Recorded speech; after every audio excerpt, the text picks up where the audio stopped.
Okay, welcome to another one of my videos. I don't intend to do these like all extravagant. It's just me with my video game collection, and if people want to listen to me and see these, that's why I'm doing these. I mean, if I could make a little change off of it, I'm happy for it. So, I mean, I'll do better as I go. So, this one is one of my favorite games. It's called Otogi, and I do enjoy this one. It has some cool features for the American import. It has the Japanese dialogue still intact to where you can switch it out. But the English dub for this game isn't that bad. Like, they have some that's just atrocious, but this one was actually pretty good. And this game, I consider it to be very rare because, it's either you play it and you'll know about it, but if you've never heard of it, you'll never hear about it. Especially nowadays, they won't remake this, which I believe they should. I think this would be a good remake. Maybe if we could start a petition and get them to make a third one for Xbox One, because I believe it was a only Xbox title kind of thing.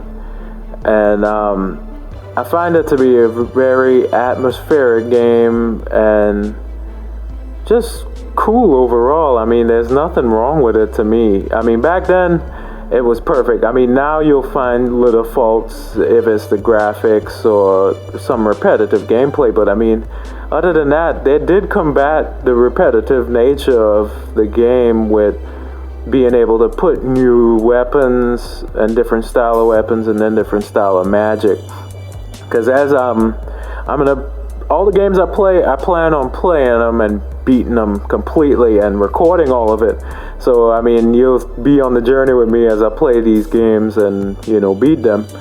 I can't say I'll complete them as in an entirety, like unlocking everything, but if there is something that I know that hadn't been uploaded, as far as like, hey, if you go in this area, you can get this or get that, just in case if there's somebody who actually brought it and is trying to play it, or have another way of them getting it. Wink wink. I won't really go into that, but yeah, this game, it has so many features to it, like the weapons, the magic, the upgrading, the repairing, and like destroying the whole flipping stage. You can destroy like 80% of the stage. Like, there's certain structures you can't destroy, but for the most part you can destroy everything. And I think this is a cool feature too, that it tells you about the creatures that you have to face and fight in each stage with this really cool art style. I mean, they won't look like that once you fight them, but I mean, it is cool the fact that they go into that much detail telling you your enemies. I had to really chop this one up because, to be honest, like, I was going around trying to destroy certain things, because certain stages have certain orbs and allow you to get certain weapons. And at the end of this, you'll see I had a percentage for how much I destroyed, and I only destroyed 20% of the stage. And sometimes you have to destroy like 100% to unlock certain items, and that's another cool aspect. But this game, to me, was like, I can't say it's a rival, but it's in that genre of like Devil May Cry and Onimusha and Ninja Gaiden. Ninja Gaiden, it came out after all of this, I believe. They tried to, step into that game feel. It's kind of like Ninja Gaiden was like a DOA spin-off, as to Death by Degrees was Tekken's spin-off. And like each fighting game tried to have like a spin-off.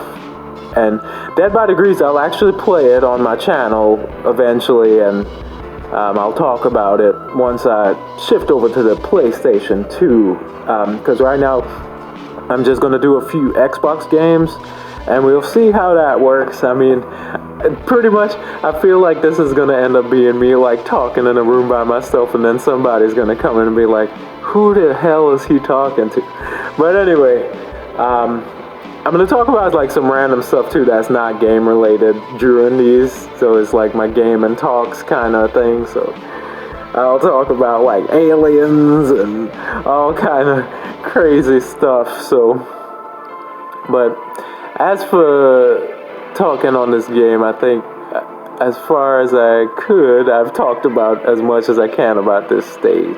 Maybe I could talk about a little bit more about it, but I mean, there's nothing too much to it. I still haven't figured out what those soul things were when you destroy certain things, but I think you could collect them and they'll unlock certain weapons and whatnot. But I was lucky enough to buy this game when they had it in stores before GameStop had like a total takeover of local video game places. Because I actually brought this game from a store called Rhinos, which I think was the best video game store I've ever went to. It's kind of like how they have like EB Games and all these different video game establishments that still sell like Super Nintendo 64. Like those are the true gamer store. GameStop is just some rich kid's attempt to fucking throw money at a game place, and that GameStop is not for true gamers. To me, that whole like thing when they said like, oh, GameStop is where gamers live. I forgot what the name of that BS is, but man, when they brought Rhinos, they killed that store. I mean, Rhinos had flipping Super Nintendo, like Sega Dreamcast. It had all those games, and it even had like toys and certain collectibles for video games. But not only that, Rhinos actually paid you for what an actual game was worth and not for the age of it or the popularity, but it paid you for the rarity of it. And because I had a PlayStation game, no one ever heard of it. It was kind of shitty in a way, but it's still cool. But it was rare. And I got $30 for that game. It was called Azure Dreams. And that game was actually pretty good. But like, it was really cool. Like, I was able to go back and I was able to buy another Super Nintendo there because I had lost. Well, actually, mine's got destroyed. It was old, so it fucking was dead.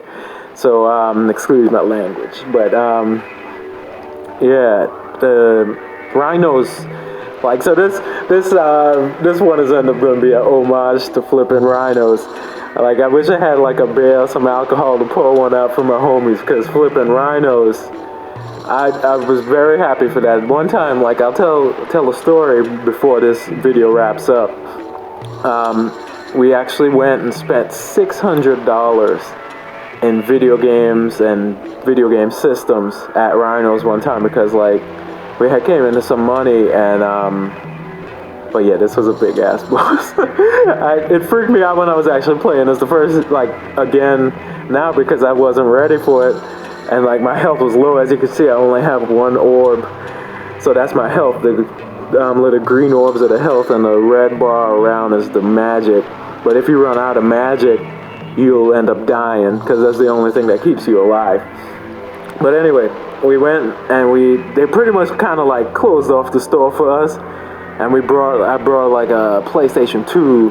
We brought like 10 games for that. I brought 20 games for the Xbox, and this was at that time when that was like the newest console, and like 360 wasn't out yet. And I think we even brought like a Sega Dreamcast and a few other video games. And like the dudes always remember us when we walk in that store, because they're like, oh, it's you guys, how much y'all's planning to spend a day?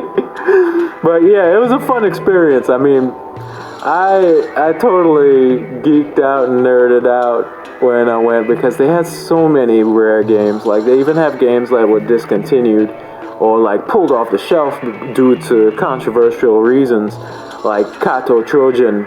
And I'm actually going to play that on my channel soon, because Kato Trojan, I think, was a really cool game. I mean, the reason why I got pulled was because of a song during 9/11 stuff, but I will talk about that the next time. I hope you enjoyed this video, and I'm going to have some more videos about this game coming up soon. So peace and love.